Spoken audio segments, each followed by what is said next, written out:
Bonjour tout le monde. Bonjour. Bonjour Marvin. Bonjour Catherine. Bonjour. Salut, Catherine. Bonjour. Alors, vous êtes venus pour le sujet application native ou hybride et web app. Quelle technologie choisir pour votre projet d'appli mobile? Alors, n'hésitez pas, si vous le souhaitez, à vous présenter dans le chat, à dire de quelle région de France ou du globe vous venez et vous nous rejoignez et en quoi le thème de ce meet-up vous intéresse. Donc, je vous laisse quelques secondes pour pouvoir vous présenter.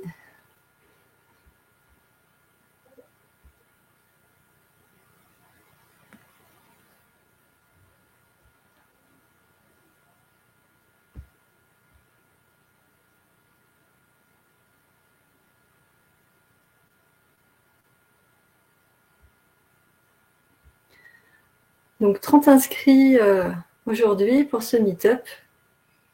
François de Genève. Eh bien, bonjour François, bonjour Robin, bonjour Joanne. Bonjour Dorian.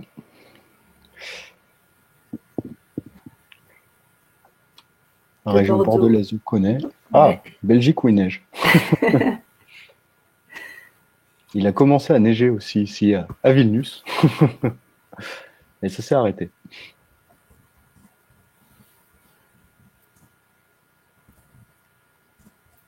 Ah oui, Bordeaux est en force aujourd'hui. Dijon. Ouais, super.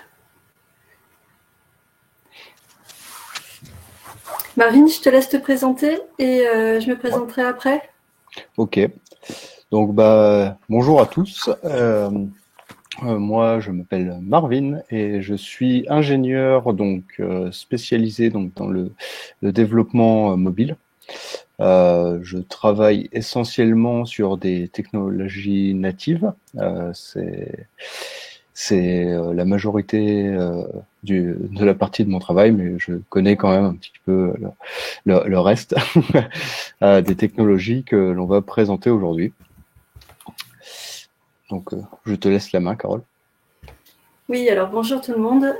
Moi, je suis Carole et donc je suis responsable tierce maintenance applicative pour Inflexis et je travaille en collaboration avec Marvin sur plusieurs projets de développement d'applications mobiles.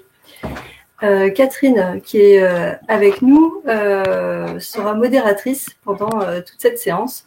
Donc, n'hésitez pas à intervenir par le chat. Catherine pourra lire les questions, intervenir, répondre également à vos demandes.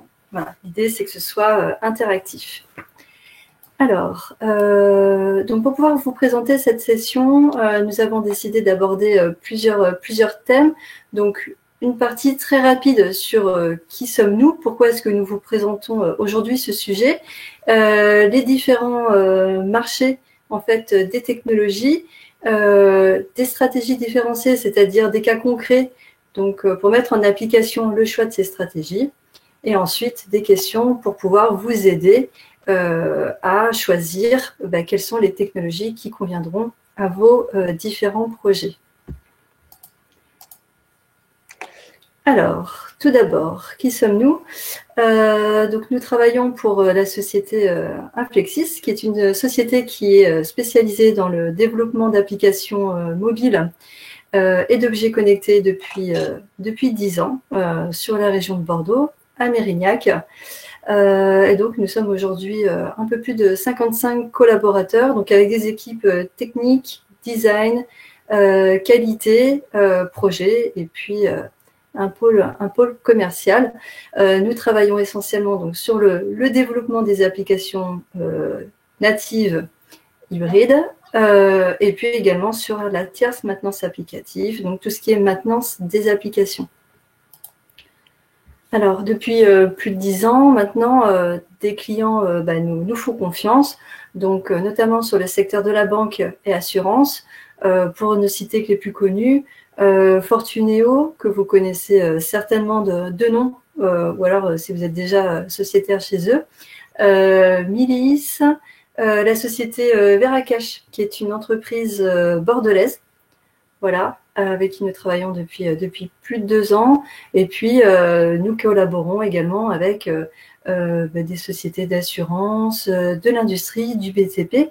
Voilà, donc différents secteurs d'activité, mais également de la santé.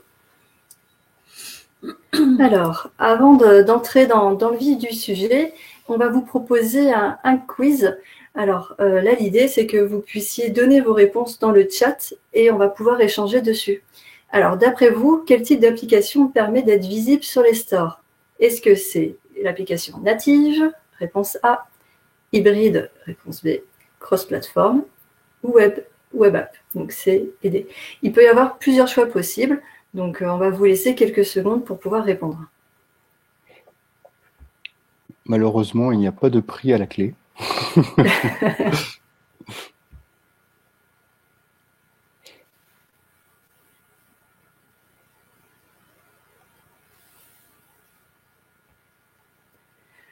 ABC, ABC, ABC.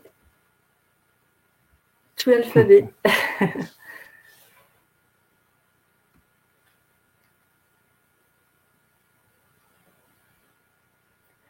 Personne ne donne la réponse D. La fameuse réponse D. ABCD pour Laurence.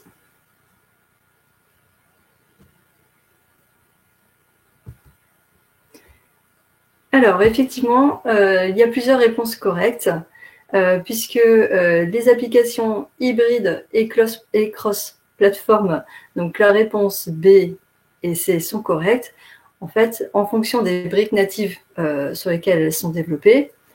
Évidemment, les applications natives, donc si elles sont développées pour les plateformes existantes, hein, iOS, Android ou Windows. Et puis, la web app, elle ne permet pas d'être visible sur un store puisque son utilisation ne demande pas une installation de l'application. Alors, on va pouvoir détailler. Et oui, Laurence, désolée, mais il n'y a pas de prix comme l'a dit Marvin. Donc, les réponses étaient native, hybride et cross-platform. Alors, pour pouvoir rentrer un petit peu plus dans les détails, on va vous expliquer les choix de la technologie.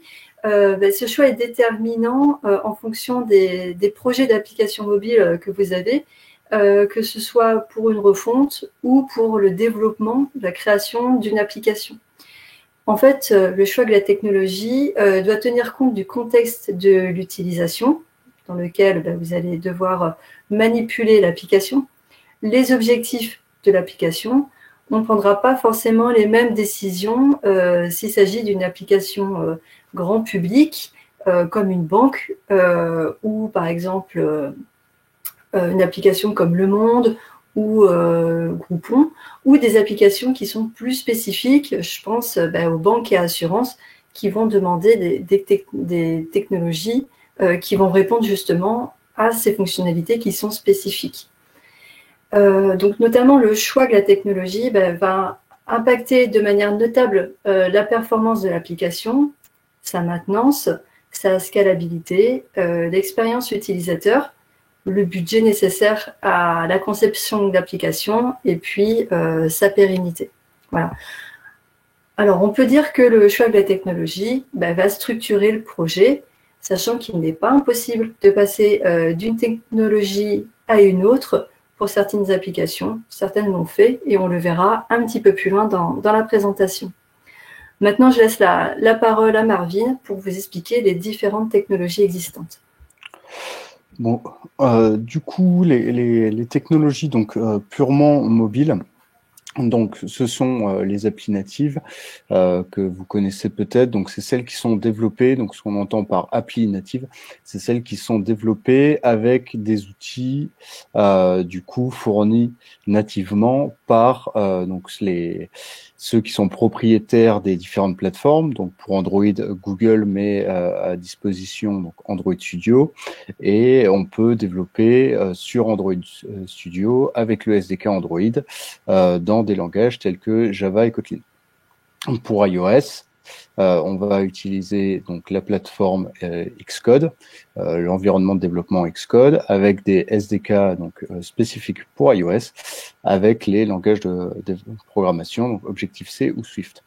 Ce qu'on entend par appli cross-platform au sens technologique est un petit peu différent. Si vous cherchez sur Internet, il y a souvent en fait un petit problème de langage entre donc les personnes techniques, donc comme moi, et donc des personnes peut-être plus du marketing, parce que cross-platform, si on traduit littéralement, ça veut dire qui transcende les plateformes, donc qui est disponible sur différentes plateformes, sauf qu'au sens technologique, ce qu'on entend par cross-platform, c'est en fait une application qui est développée donc avec d'autres outils qui ne sont pas donc des outils natifs, qui passent dans une moulinette, donc dans des outils, donc ça peut être des compilateurs, des interpréteurs, etc., et qui vont ensuite donner du code natif.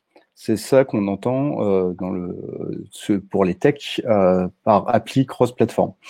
Alors qu'une appli hybride, c'est une appli qui en fait est développée comme un site web en quelque sorte, donc avec des technologies du web, avec du JavaScript, du HTML, du CSS, et tout ça va être packagé dans des WebViews, et ensuite ces WebViews vont être packagés dans une application. Donc c'est ça la distinction. Donc les applis cross-platform, donc au sens technologique, et les applis hybrides sont cross-platform dans le sens où les deux permettent de déployer sur toutes les plateformes disponible, mais là où il y a une différence, c'est qu'une vraiment, j'appuie dessus, c'est qu'une appli cross-platform, on utilise d'autres outils, on passe à la moulinette le code que l'on a créé pour donner du code natif derrière, avec des outils tels que React Native, du Kotlin multiplateforme, Flutter, Xamarin, dont vous avez peut-être entendu parler. Alors que les applis hybrides, tels que Ionic et Cordova, c'est vraiment, on utilise des outils du web, on encapsule ça dans des WebViews et on package ça dans une application. Donc c'est un petit peu différent. Et aussi, donc, on a mis un petit peu à part parce qu'il y a toujours les web apps qui sont disponibles. Hein. Et ce qu'on entend par web app, c'est en fait une application disponible sur le web par laquelle on accède via le navigateur. Et on verra aussi les progressive web apps qui rappellent un petit peu l'hybride dans leur conception par la suite. Donc au niveau des différentes technos, donc au niveau des parts de marché, on voit que iOS, Android, donc ce que vous retrouvez en bleu, donc ce qu'on a appelé iOS et Android, donc les outils de développement natif, sont représentent la majeure partie des développements. Lorsque l'on cherche à développer pour une plateforme, généralement on se tourne vers les outils natifs, puisque c'est là que lorsque l'on cherche développement Android, on va tomber sur les sites qui proposent donc du développement avec Android Studio, Kotlin, etc.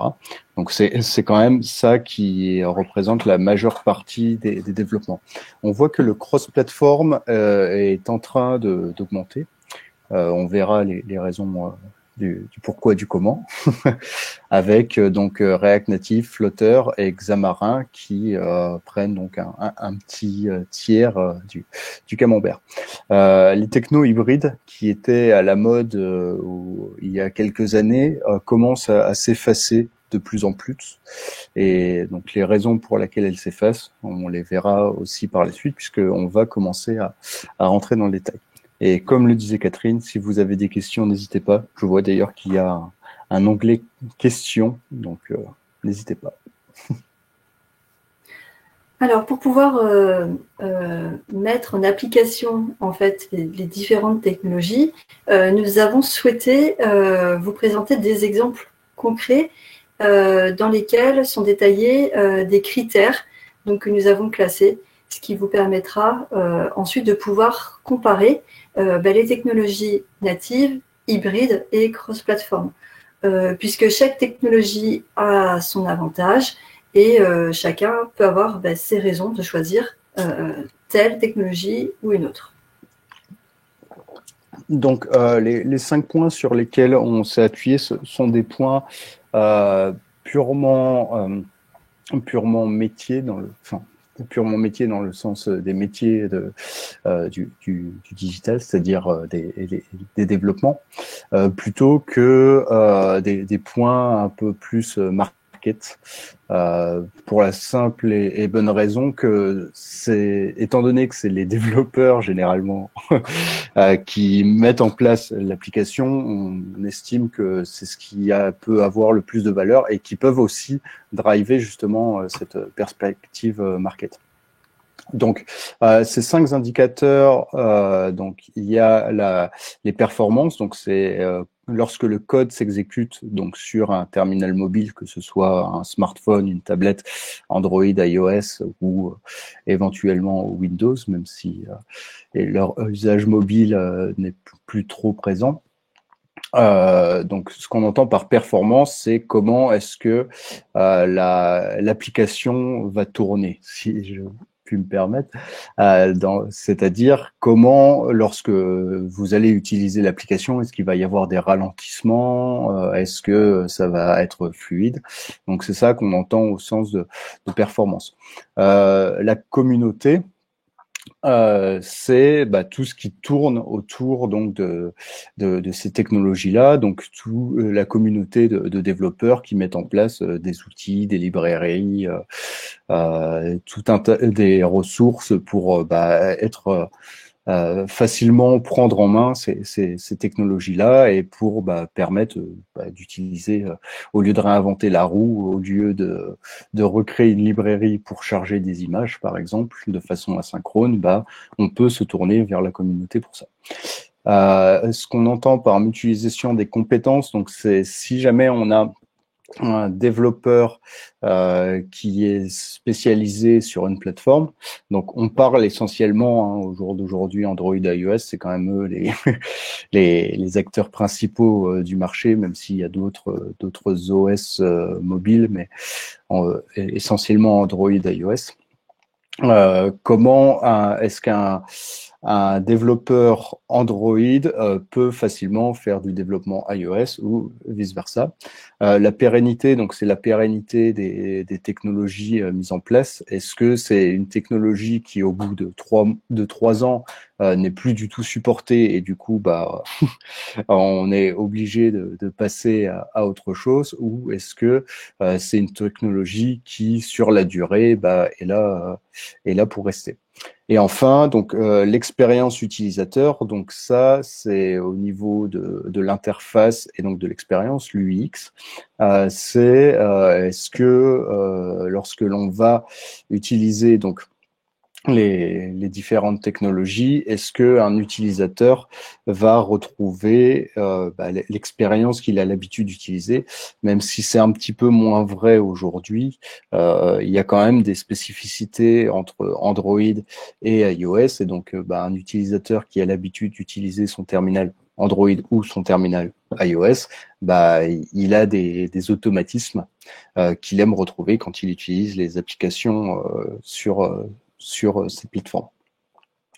Donc pour le natif, donc comme on peut le voir, donc au niveau des performances, étant donné qu'on développe pour ces plateformes et que les outils sont pensés pour ces plateformes, on est forcément au top des performances par la même l'expérience utilisateur, elle aussi est au top, puisque l'on utilise des composants qui sont donc liés à ces plateformes-là. Donc que ce soit des boutons, ce genre, des dialogues, des composants graphiques, ils sont développés pour cette plateforme. Donc quand on les utilise dans notre application, forcément l'utilisateur s'y retrouve. Au niveau de la pérennité, donc les outils natifs existent depuis maintenant près de 10 ans, même plus, bientôt 15 ans. Et du coup, c'est ces outils-là qui forcément sont les plus supportés et qui sont les plus à même de rester sur la longue durée. Par contre, oui, n'hésitez pas à me contredire si vous n'êtes pas d'accord, bien entendu. Et donc, au niveau de la mutualisation des compétences, dans un premier temps, un développeur junior qui arrive sur Android, par exemple, ou sur iOS, va avoir plus de mal à jongler de l'un à l'autre, puisque les environnements sont complètement différents. Je ne sais pas qu'est-ce que vous avez l'habitude d'utiliser au quotidien, mais par exemple, si vous avez l'habitude d'utiliser Windows et de développer pour Android sur Windows, pour faire du développement iOS, vous allez devoir passer sur Mac et utiliser des outils qui sont relativement différents. Et bon, cette mutualisation des compétences a tendance quand même sur la durée à s'aplanir un petit peu, puisque on retrouve quand même des notions qui sont similaires entre donc les différentes plateformes mobiles sur la gestion de la mémoire, etc. Donc, quand même, à terme, un développeur expérimenté sur une plateforme va réussir à mutualiser ses compétences sur l'autre plateforme. Mais cela prend beaucoup plus de temps que pour les autres technologies qu'on va voir par la suite. Donc, un premier exemple serait celui donc de Fortuneo. Donc, si vous connaissez sûrement, donc qui est une banque. Ça n'est pas une néobanque, mais ça n'est pas une banque traditionnelle non plus. C'est une banque qui s'oriente essentiellement sur des usages mobiles et qui a une application qui est disponible sur les stores depuis le 1er mars 2011, donc depuis maintenant 10 ans. Et du coup, ça montre bien la pérennité des outils natifs, puisque en 10 ans, on continue d'utiliser les mêmes outils avec bien sûr des petites différences, mais sans avoir de problèmes majeurs.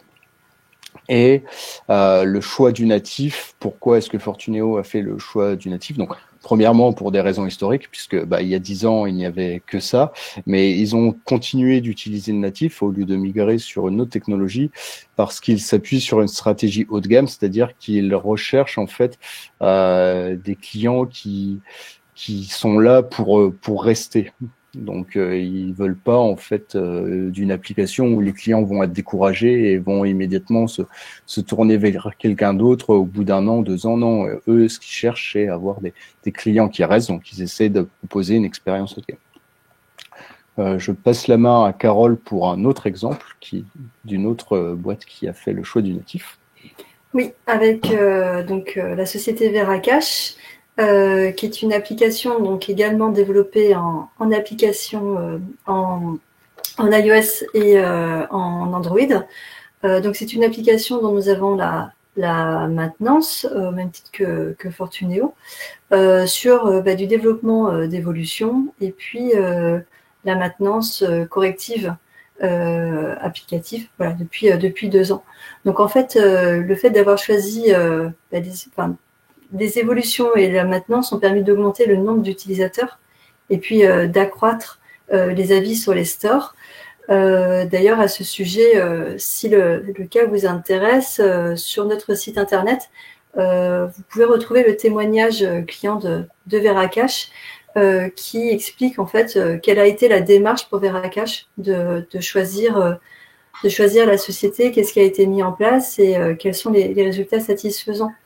Alors pour eux, le choix du natif a été motivé surtout dans l'expérience utilisateur, en fait, qui est plus aboutie avec une application native qui permet d'utiliser les fonctionnalités du téléphone. Comme c'est une application qui gère des données personnelles et puis des données bancaires, même si Veracache est en dehors du système bancaire, qui permet de sécuriser ses comptes et ses données. Le choix du natif permet également de développer régulièrement des nouvelles fonctionnalités et puis d'intégrer des nouveaux outils, de faire des intégrations et puis de pouvoir assurer une maintenance facile et sans accroc, voilà, de manière à offrir régulièrement des livraisons à ses utilisateurs.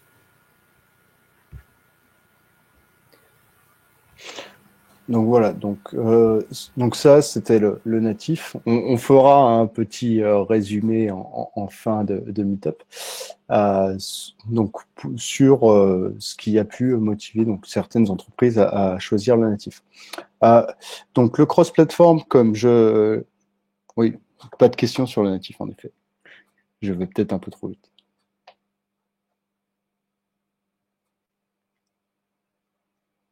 Non? Ok. Donc le cross-platform, comme je l'expliquais un petit peu, enfin comme je l'ai expliqué auparavant, en fait le cross-platform va vous permettre d'utiliser donc des outils qui sont en dehors des outils natifs pour permettre en fait d'apporter une expérience proche du natif tout en mutualisant les compétences. Pourquoi? Parce que du coup, ce sont des outils qui prennent donc des compétences autres. Donc, il y en a énormément, mais par exemple, si vous savez faire du Kotlin, mais que vous voulez aussi avoir votre application disponible sur iOS, mais que vous voulez pas apprendre le Swift, avec du Kotlin multiplateforme, en fait, vous allez avoir une suite d'outils qui va vous être proposée pour passer votre code à la moulinette et pour le rendre disponible aussi sur iOS, sans que vous n'ayez à coder de A à Z votre application pour iOS. Donc c'est vraiment ça les plateformes cross-platform, les outils cross-platform, ce sont en fait des outils qui vous permettent donc de développer dans d'autres technologies que celles qui sont supportées officiellement par Google, Apple, etc. Et vous permettent tout de même d'avoir votre application disponible sur les stores. Donc le cross-platform, étant donné que ça prend donc du code qui peut être fait donc, dans tout un tas de langages. React Native, c'est du JavaScript, comme je le disais, Kotlin, multiplateforme, c'est du Kotlin. C'est assez facile donc de rentrer dans le monde du cross-platform. Et ça permet aussi de mutualiser les compétences puisque si vous voulez déployer une application sur Android et sur iOS, vous n'allez avoir qu'une seule code base avec éventuellement des petits ajustements pour Android ou pour iOS, mais ça va vous permettre en fait de vraiment mutualiser, donc avoir une équipe mobile et non pas une équipe Android, une équipe iOS. Vous allez avoir une équipe mobile qui développe sur la même base de code. Donc, comme je l'expliquais au départ, la communauté du cross-platform est en train d'exploser puisque c'est de plus en plus à la mode. Et du coup, au niveau des performances, étant donné que ça passe dans une moulinette et que derrière, il y a du natif, donc les performances sont très proches du natif. Au niveau de l'expérience utilisateur, on est un peu sur un milieu, ça va dépendre des différentes technologies, mais étant donné que c'est généralement une seule base de code pour les deux OS, même si cette moulinette essaye d'ajuster le look des composants pour utiliser donc les composants natifs, on se retrouve quand même avec une expérience qui n'est pas forcément celle qui est attendue par l'utilisateur d'une plateforme. Un utilisateur iOS qui a l'habitude, je sais pas, de voir des panels s'ouvrir dans ses applications, alors qu'un utilisateur Android va plus avoir l'habitude d'avoir des dialogues plein écran. Là, on peut pas faire la distinction, donc on se retrouve avec une expérience utilisateur un peu dégradée, puisque on est on est sur une base de code commune. Et au niveau de la pérennité, là, on est assez faible parce que malheureusement, on l'a déjà vu. On le voit typiquement pour l'hybride.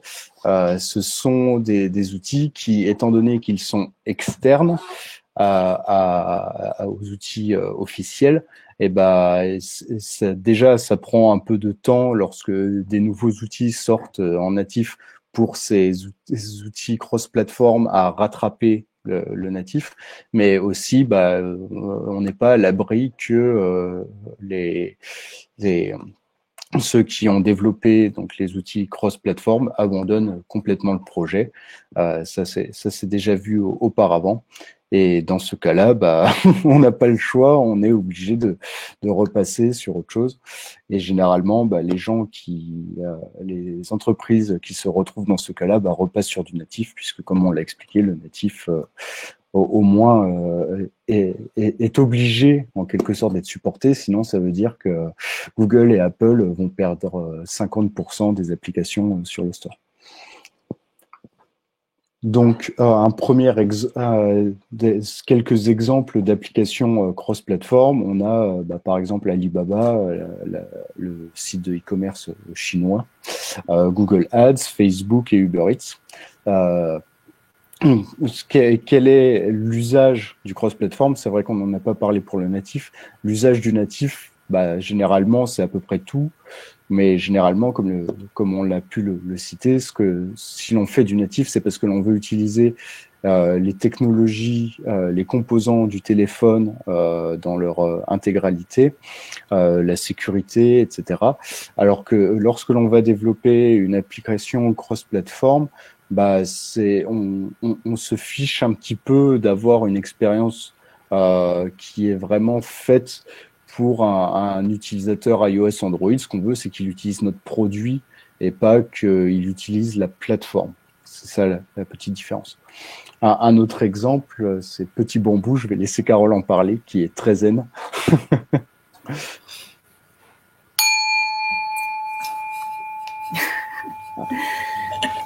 Merci Catherine.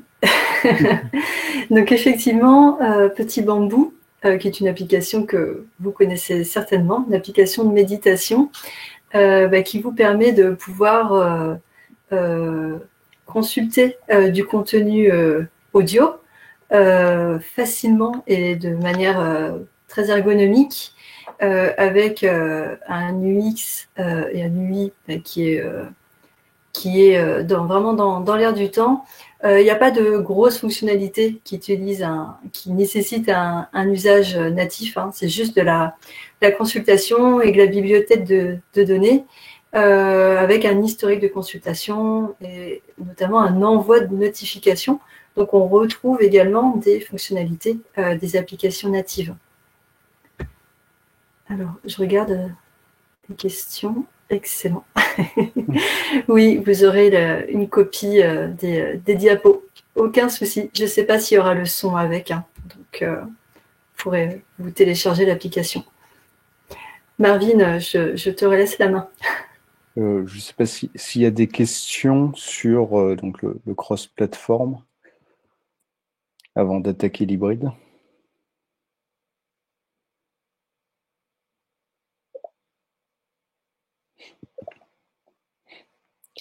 Parfait. Donc au niveau de l'hybride, donc je vois que quelqu'un d'autre est en train de taper. Peut-être que je suis allé trop vite.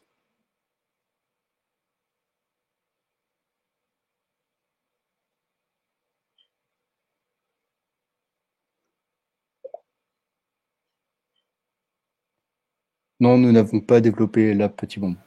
Au grand désarroi de Carole, qui aurait adoré. À mon grand désarroi. C'est une boîte, une société de développement qui est basée à Tourcoing, voilà, qui se charge de Petit Bambou. Bon. S'il n'y a pas d'autres questions, donc on va passer à l'hybride. Donc l'hybride, comme je l'ai expliqué précédemment, a un peu cette même vocation que le cross-platform à ne vouloir avoir qu'une seule base de code qui est répartie donc sur Android, iOS, sans trop se casser la tête. Mais la différence, c'est que là où on prend donc la base de code pour générer du code natif sur du cross-platform, sur de l'hybride, en fait, on développe une web app qu'on encapsule dans un package d'applications pour pouvoir la rendre à disposition sur les stores. Donc, étant donné que c'est du web, malheureusement, les performances sont pas au top. Et du coup, c'est voué à des usages où on s'en fiche un petit peu des performances et de l'expérience utilisateur, qui est dans le même cas puisque c'est du web, donc on peut pas faire en sorte que l'interface utilisateur soit propre à une plateforme. C'est plus pour des applications de consultation, où là, les performances ne vont pas être forcément ne vont pas être importantes, où l'expérience utilisateur ne va pas être importante, et on verra quelques exemples par la suite. Au niveau de la pérennité, comme on le disait précédemment, les applications hybrides sont complètement sur le déclin, et Apple a d'ailleurs annoncé qu'il ne souhaitait plus voir d'applications hybrides apparaître sur leur store. Donc ça commence à sentir le roussi pour les technologies hybrides. Et donc, forcément, si les développeurs s'en vont, la communauté s'effondre elle aussi. Mais par contre, au niveau des mutualisations des compétences, là où les applications hybrides ont un intérêt, c'est que, étant donné que c'est du développement pur web, du coup, on peut réutiliser ces compétences de développeur web pour pouvoir mettre en place notre application mobile. Et en allant même plus loin, on peut même reprendre une partie de la base de code de notre site web pour l'encapsuler donc dans notre application, et du coup nous permettre d'aller très vite dans le déploiement de cette application. Donc les raisons principales pour choisir l'hybride, ce serait dans un premier temps que oui, ce serait moins cher. Et pourquoi ce serait moins cher? C'est justement parce que on peut en fait se baser sur la base de code qui a déjà été développée. Si on a déjà un site web mais qu'on veut avoir aussi une présence sur les stores, on peut utiliser la base de code qui a été faite pour notre site web pour pouvoir proposer une application très rapidement sur les stores. J'espère que ça répond à votre question, Yiwei. Donc voilà. Donc encore une fois, quelques exemples. Je vais laisser la parole à Carole. Oui, alors nous avons développé l'application MyPrimobox de la société Primobox, qui est également une société bordelaise, enfin de la région, qui se veut volontairement simple, puisque c'est une application qui permet de faire de la gestion documentaire pour des documents RH, donc qui voulait des fonctionnalités très facilement accessibles, sans fioriture, ne pas forcément mettre l'accent sur du design. Voilà, le tout c'est que ce soit ergonomique et facile d'utilisation.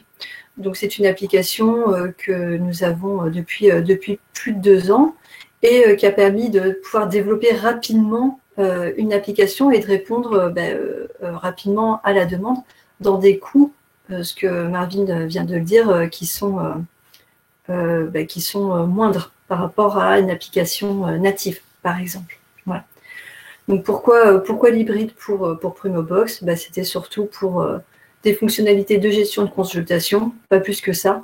Et on ne va pas utiliser des applications, des fonctions natives des terminaux. Donc que vous ayez un ancien, un des premiers iPhones ou un des derniers iPhones, voilà, vous aurez les mêmes fonctionnalités de l'application. D'autres applications hybrides que vous avez pu utiliser sans peut-être même vous en rendre compte, c'est généralement les compagnies aériennes. Si vous prenez par exemple Ryanair, le site que vous allez sur leur site via votre navigateur mobile ou que vous allez télécharger leur app, vous vous rendrez compte qu'il y a très très peu de différence et au final, il n'y a pas vraiment d'intérêt à aller plus loin dans la démarche de développement d'une application mobile puisque c'est une application qu'on utilise avec parcimonie quand on voyager et tout ce que l'on demande à l'application, c'est de pouvoir voir quels vols sont disponibles et quels vols on a réservé. Donc ça ne nécessite pas forcément d'aller chercher très loin ou comme Southwest Airlines ici qui propose au final les mêmes choses que sur leur site web juste encapsulé de telle sorte que ce soit disponible sur les stores mais au final, ça ne valait pas le coup de réinventer la roue. Et ça ne valait pas le coup CUOP et CUOT.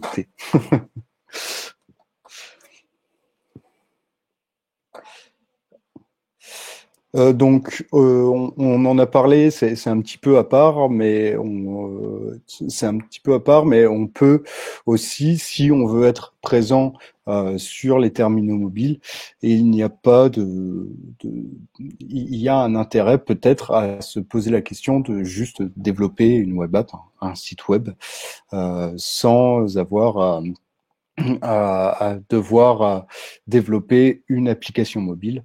Par exemple, si je vais consulter Le Monde sur mon navigateur,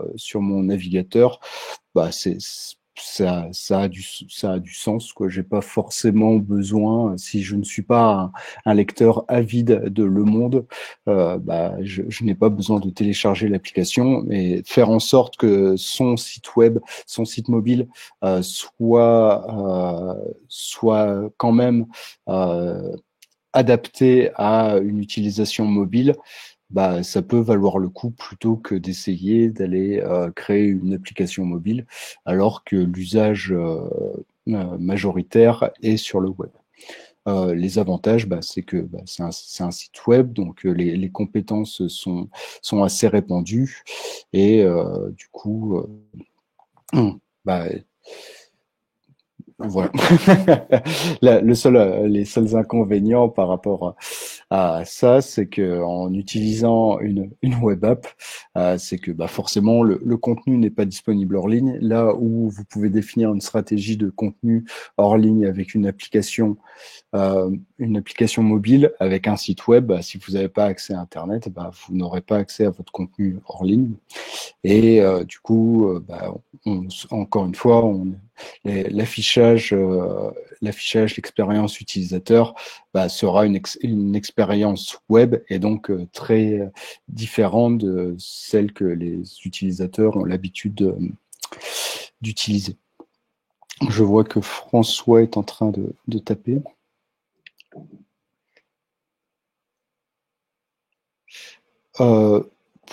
Pouvez-vous préciser les web apps ou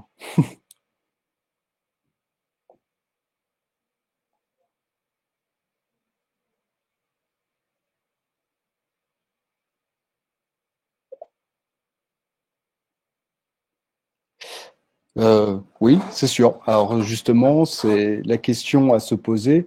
Quand on développe une application, c'est la même question que développer un site web. Quel est l'intérêt? Est-ce qu'il y a un vrai intérêt pour le client d'avoir une application mobile? Alors, les usages sont quand même importants. De plus en plus de personnes, il y a cette notion que quand on utilise une application, c'est quand même plus sécurisé. C'est une tendance qui est en train d'évoluer. Là où avant les gens avaient l'impression que le avait l'impression que le web était plus sécurisé que les applications. Maintenant, la tendance commence à s'échanger et du coup, il y a quand même un intérêt à être présent sur les stores, mais cela va dépendre forcément du produit et du projet.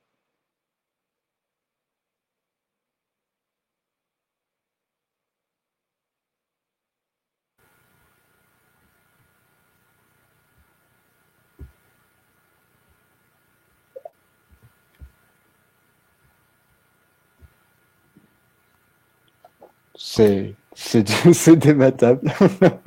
Ah, c'est peut-être là où justement certaines applications comme celles des compagnies aériennes n'ont peut-être pas vraiment de sens. Peut-être que juste avoir un favori de son application, enfin de sa compagnie aérienne avec ses identifiants déjà enregistrés suffirait sûrement. Mais certains utilisateurs préfèrent quand même avoir une application mobile.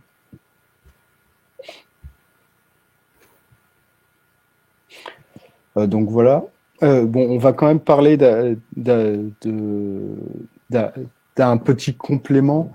Là, on parle des PWA, Progressive Web App, TWA, je n'ai plus l'acronyme en tête, mais justement, pour répondre à votre question, François, le PWA, c'est une technologie donc, qui a commencé à être développée par Apple, c'est Google qui a trouvé le terme de PWA, qui permettrait justement, en fait, de prendre un site web et de venir l'accrocher sur donc son écran d'accueil comme si c'était une application, avec justement la possibilité de mettre en place des comportements, des stratégies justement pour l'accès du contenu en ligne, etc. Et c'est là où les les comment les c'est là où les peut-être ces usages où les compagnies aériennes vont développer une application qui au final n'est juste que leur site web qui est packagé, peut-être que ça va commencer à prendre une tendance à la baisse pour mettre à profit les PWA où on va rendre notre site web compatible PWA et du coup on ne va plus avoir à surcharger en fait notre téléphone d'application comme vous le dites. Les PWA, justement, et c'est peut-être aussi cela qui explique le déclin des technos hybrides, c'est que les PWA, au final, font la même chose que les technos hybrides, dans le sens où elles encapsulent le site web dans un package d'applications mobiles. Et tout ça, toute cette configuration se fait directement sur le site web. Donc, on n'a plus besoin d'avoir un projet à part application mobile qui n'est au final qu'un clone de notre site web avec juste des phases d'encapsulation. Donc, peut-être que justement, les PWA sont la solution à votre problématique qui est d'avoir une centaine d'applications qui, au final, n'apportent pas grand-chose de plus que le site web.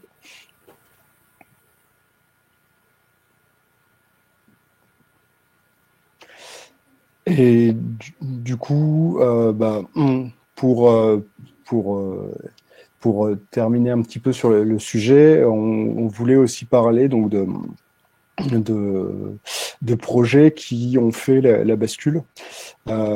Et donc, là, vous reconnaîtrez peut-être celle-ci, mais c'est Airbnb qui, au départ, donc utilisait React Native pour du cross-platform et qui, au final, a décidé de tout reprendre à zéro pour refaire leur application en natif. Parce que justement c'était je sais plus, alors je n'ai plus le nom en tête, il m'échappe, mais c'était justement une technologie cross-platform qu'ils utilisaient, qui était pourtant proposée, mise à disposition par Google. Et sauf que Google a décidé de tuer de tuer le produit. Et du coup, Airbnb s'est retrouvé le bec dans l'eau avec leur application qui ne pourrait plus évoluer sur le long terme. Et la stratégie d'Airbnb, c'est de continuer de faire évoluer leur application avec des outils technologiques comme par exemple la possibilité de déverrouiller une maison avec des capteurs du téléphone, du NFC, etc. Donc, ils ont décidé de tout reprendre et de refaire toute leur application en natif. Un autre exemple, donc c'était celui de Uber Eats, où justement, au départ, ils n'avaient qu'une web app. On parle de Uber Eats, mais côté restaurateur, où justement, au départ, ils n'avaient... c'était peut-être du Ruby on Rails. Je suis désolé, là, ça m'échappe. Faudrait que je retrouve l'article. Mais c'est possible. Et donc, pour en revenir à Uber Eats, donc Uber Eats pas côté utilisateur mais côté restaurateur, bon, qui sont aussi des utilisateurs, mais quand j'entends utilisateur, je parle des personnes qui commandent, où justement ils ne mettaient à disposition à la base qu'une web app, mais où ils se sont rendus compte que ça limitait leurs possibilités, puisque ils étaient limités aux possibilités du navigateur. Donc là, ils ont décidé de reprendre toute leur base de code et de la transférer dans du React Native pour pouvoir utiliser des fonctionnalités du téléphone telles que la possibilité de générer des notifications, la possibilité de générer des sons pour que un restaurateur qui est tout seul et qui est en train de préparer ses commandes puisse savoir qu'il a une commande en cours, chose qui n'était pas possible sans que passer par des systèmes de permission, etc., via la web app. Et du coup, c'était problématique. Donc voilà, c'est quelques exemples. Donc c'est pour appuyer le fait qu'il est possible de changer de techno, mais peut-être que, ça peut avoir un impact sur les coûts forcément. Et donc il faut bien réfléchir en amont sur quelle technologie on souhaite utiliser et quels sont les usages que l'on veut proposer, pour éviter de se retrouver le bec dans l'eau comme l'ont pu être Airbnb. Alors, pour vous aider dans ces critères de choix, donc Marvin vous a bien détaillé les différents points de chaque technologie.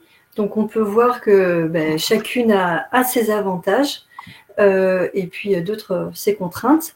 Donc, au niveau des critères de choix que nous avons sélectionnés, alors évidemment, il y en a certainement d'autres. Pour autant, nous avons pensé que ceux-ci étaient les principaux à prendre en compte.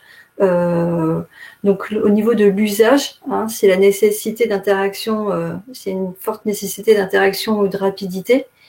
En termes de critères de choix, vous avez également le choix fonctionnel, c'est-à-dire si il faut des fonctions complexes qui utilisent des ressources du téléphone ou s'il y a des performances qui sont attendues. On l'a vu également tout à l'heure, la notion de budget est une notion qui est importante, notamment si on va vers une mutualisation, s'il y a des contraintes budgétaires qui sont fortes. Ça également, c'est un point à prendre en compte au début du projet, bien qu'on l'a vu, que la maintenance des applications natives était plus aisée que les applications hybrides. Il y a également des critères en termes d'expérience client et de l'image. Dans ce cas-là, le natif peut être privilégié en fonction du profil client. Si c'est un client, si on est sur du B2B ou du B2C, avec des clients qui sont très exigeants. Donc voilà, ça, ce sont des critères qui sont à prendre en compte dans votre choix.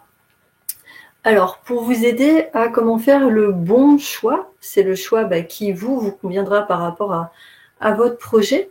On a listé un certain nombre de questions. Alors, quelles sont les compétences qui sont disponibles? On aurait le temps de pouvoir parler des difficultés à trouver des bons ingénieurs, le télétravail versus total remote, freelance, etc. Donc tout ça, c'est des points à prendre en compte et des questions à se poser. Quelles sont les fonctionnalités qui sont attendues? Marvin, tu veux rebondir? Oui, je voulais juste rebondir sur le fait que, justement, au niveau des compétences aussi, certaines personnes, certains projets peuvent vouloir s'orienter justement sur du cross-platform ou de l'hybride parce que les coûts sont moindres et que l'on peut réutiliser les bases de code que l'on a par exemple pour notre site web ou ce genre de choses. Mais il faut aussi savoir que le développement mobile donc mobile au sens général, peu importe la technologie, apporte son lot de contraintes. Et donc, peu importe la technologie que vous souhaitez utiliser, il est quand même bon, je pense, de faire appel à quelqu'un pour vous accompagner, puisque le développement mobile est quand même assez différent dans ses contraintes et dans ses possibilités que le développement web. En termes de fonctionnalités, effectivement, donc les compétences sont à prendre en compte, les fonctionnalités également, notamment quelles sont les fonctionnalités que vous souhaitez aujourd'hui, mais est-ce que vous avez une vision pour votre produit?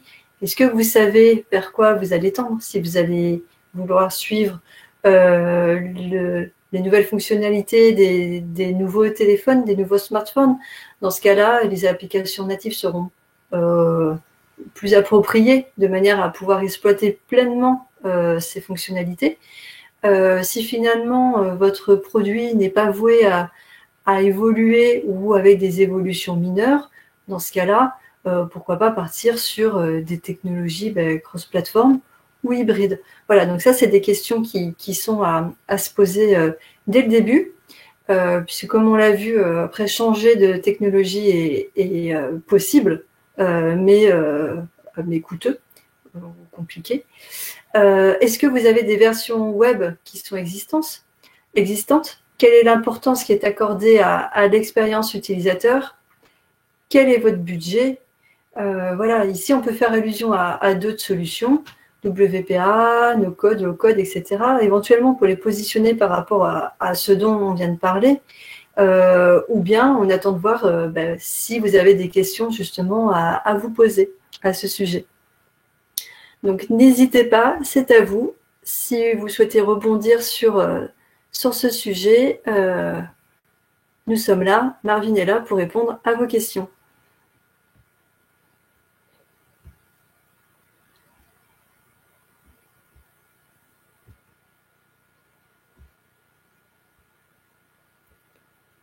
Pas de questions? Alors, si vous n'avez pas de questions dans l'immédiat, pas de souci. Nous avons... Ah, si. Robin est en train de taper.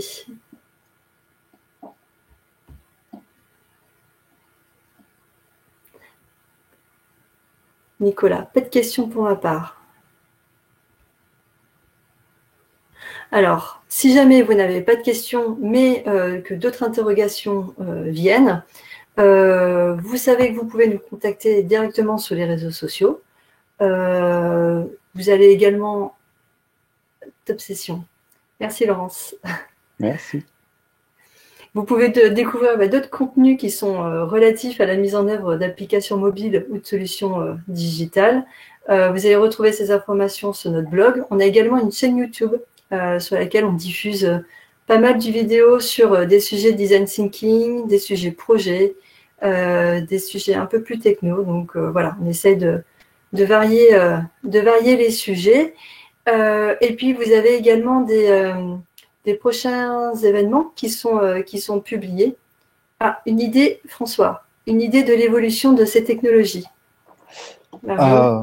Alors, comme on l'a dit tout au long de cette vidéo, je pense que pour moi, même si votre projet, c'est d'avoir une application qui est là pour durer, donc une application qui n'est pas là, je sais pas, pour, je sais pas ce qui pourrait être comme projet, mais peut-être, je sais pas, une application juste pour vous amuser qui est un scanner de QR code. Bon, là, vous pouvez utiliser ce qui peu importe au final, puisque vous allez la faire une fois, vous allez très peu faire de mise à jour et après vous allez passer à autre chose. Si vous voulez une application qui va durer, même si ça peut faire peur, soit d'apprendre, si vous êtes un technicien, soit d'embaucher deux techniciens par plateforme, ça vaut quand même le coup, à mon avis, parce que, comme on l'a vu, une application comme Fortunéo qui a 10 ans, on continue d'utiliser les mêmes compétences que on utilisait il y a 10 ans. Donc ça, pour moi, c'est fait pour durer. On continuera d'utiliser du Xcode, du Android Studio. À noter que ces technologies ne sont pas stagnantes non plus. Au début, sur Android, on ne faisait que du Java. Maintenant, on fait du Kotlin. Sur iOS, on ne faisait que de l'Objective-C. Maintenant, on fait du Swift. Donc, pour une application avec une app interfacée avec un back-office, si votre envie, c'est que cette application dure des années, pour moi, je continue de penser que le natif, c'est ce qu'il faut utiliser. Si jamais c'est une application donc plus pour de la consultation qui va vivre en parallèle du site web, etc., peut-être que là, de cross-platform ou de l'hybride peuvent avoir du sens. Il faut...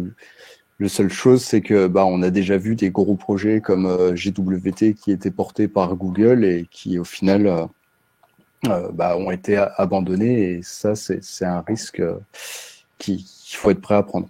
Après, il y a aussi des outils cross-platform tels que Xamarin qui, eux aussi, existent depuis 10 ans, mais qui n'ont pas vraiment la cote en ce moment. Ça n'a jamais vraiment réussi à décoller par rapport à du React Native, etc. Peut-être que les gens ne sont pas intéressés par le .NET, je ne sais pas. Mais je ne sais pas si ça répond à votre question. Je ne sais pas quelle était votre intuition, mais... Moi, d'avis personnel, si je comprends que votre intuition, c'est que c'est le cross-platform qui va dominer dans les années qui suivent, en tant qu'ingé, j'ai l'impression que c'est la question à 100 points depuis le début ça a été marketé différemment, mais ça existe depuis des années de vouloir faire des outils qui peuvent s'exécuter partout. Et au final, par exemple, comme Java, qui a ouvert la marche, mais Java est sur a encore des très beaux jours devant lui, mais est sur le déclin pour au profit de langages qu'on pensait morts comme Python, parce qu'il y a des nouveaux usages tels que le machine learning qui font qu'on a besoin d'outils qui sont proches de la machine, etc.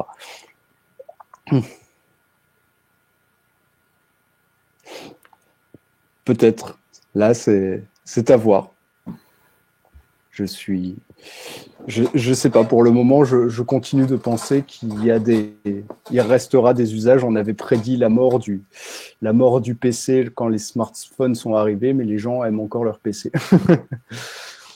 Donc, c'est à voir. On en reparlera d'ici quelques années. On verra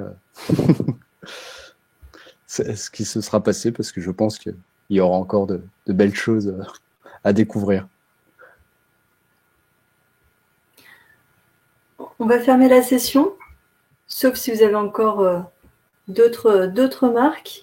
En tout cas, merci beaucoup. Ah, je vous offrirai le café. Tu vas te faire payer un café, Marvin. Avec plaisir. N'hésitez pas à échanger sur ce Meetup. Nous avons un groupe Meetup sur lequel vous pouvez voir nos prochains événements. Et si vous avez des idées, des envies de prochaines vidéos, surtout n'hésitez pas. Voilà, ce sera avec plaisir que nous pourrons répondre ou traiter ces sujets. Donc, merci encore à tous et puis un très bon après-midi et à bientôt.